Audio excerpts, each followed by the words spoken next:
If you'd have told me that in 2026 Ryan Gosling would have been adored worldwide for becoming best friends with The Rock, I would have totally believed you. If you then told me that it was in a movie, I would say that makes way more sense.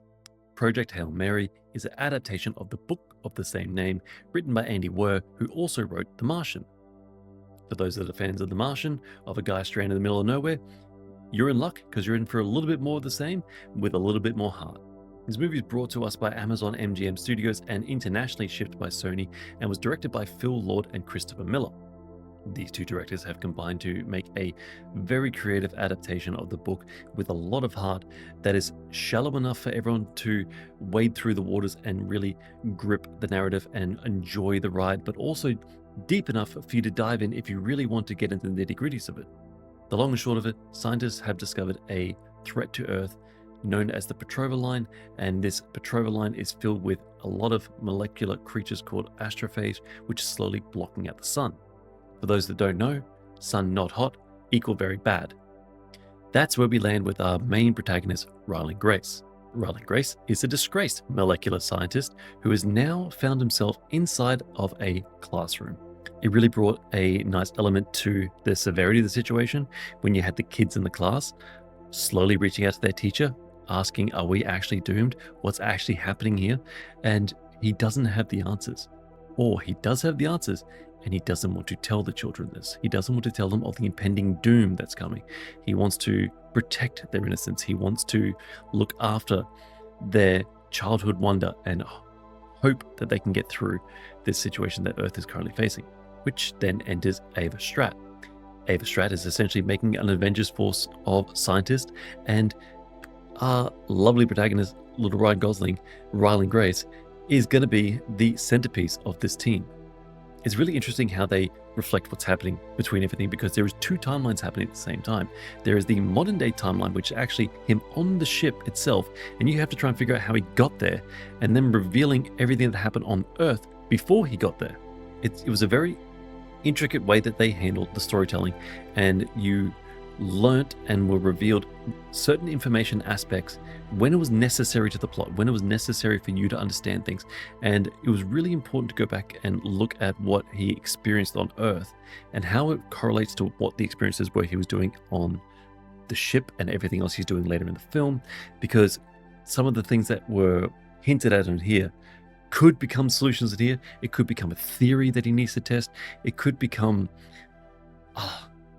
Hail Mary itself to see if he can get through the next situation that he faces, because he faces so many in this film.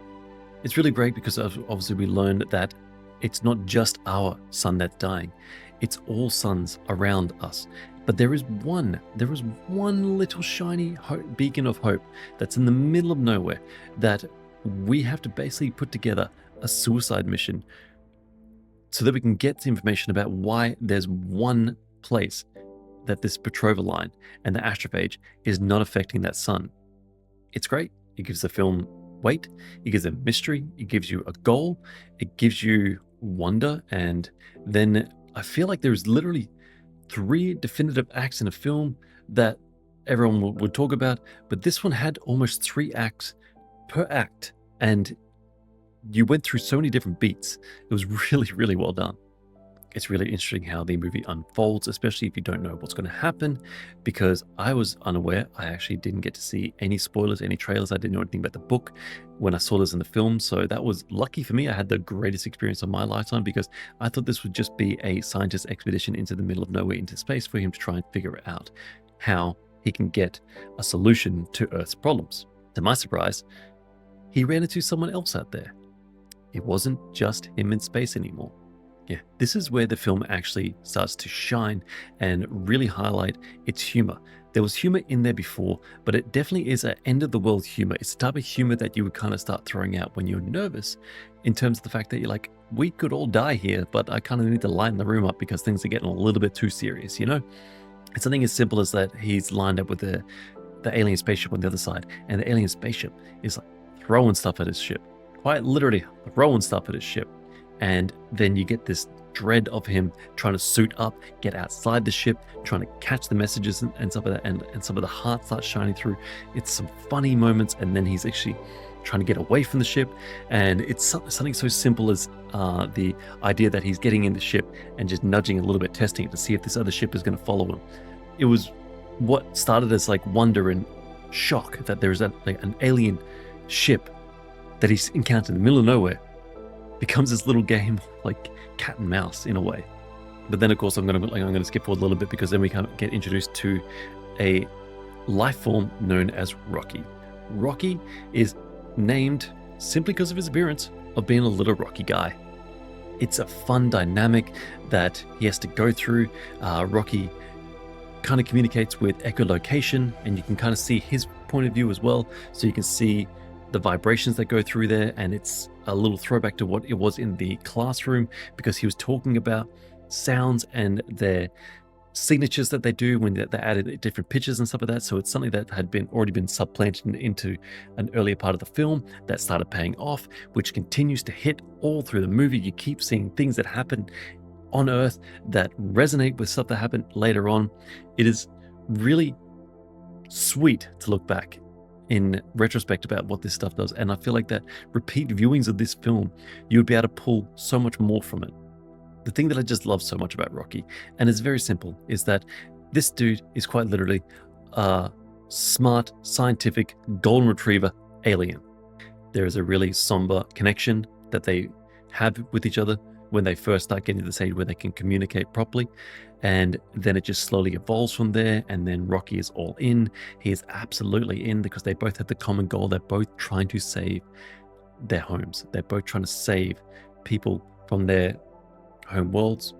It's something that's really nice and needed, especially for Ryland Grace. It's someone that he was alone and he needed that connection with someone else, and this was kind of thrust upon him, and he didn't necessarily want to do this, but at the same time, like, you could see it like in himself. You could see his instincts start kicking in. His teaching background that he came after he became blacklisted from the scientific world, that started to shine through. So he was able to talk about aspects of his previous life that he enjoyed, incorporated stuff that he had got thrust into afterwards, and he's been thrust into this story, and it just manifested in such an authentic way, in my opinion. The aesthetics of the film was just so nice. It flowed really, really well, because there was so much practical effects. If you look into the background and making of this film, the Rocky character was a puppet for the most part. Obviously there's some CGI in some parts. The set design is claustrophobic, but it's also brightly lit, and the contrast of the characters that so the clothes on the characters really made Ryan Gosling pop in the film's darker tone, especially when it comes back to Earth. There's a lot of moments where he's actually wearing yellow, and he really stands out. Like he's right in the center. Like he is the focal point of the scene, and it's something that happens in films a lot. They kind of dress up the main character to like pop a little bit more. But then you look at like the deeper aspects for it.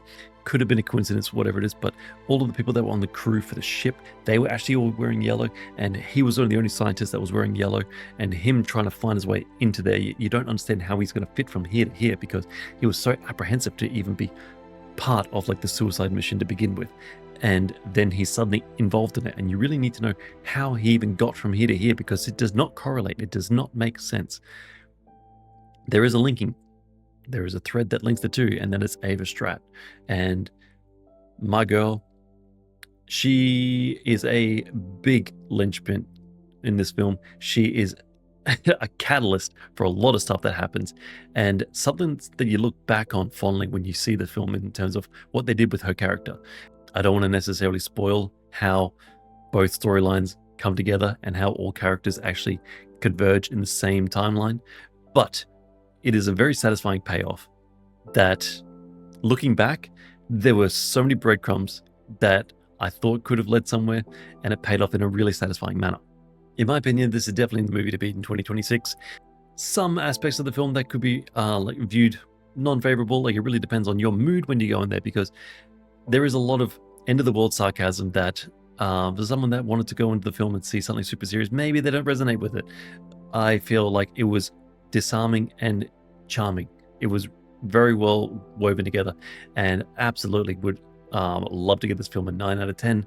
Let me know what you thought of the film, what resonated with you, what didn't you like, and for the people that read the books, how well did they adapt the story, and would you want to change anything in particular? Is there a director's cut that you want to see with certain things added? But as always, my name is Fletcher. Thank you very much for joining me. I'll see you next time.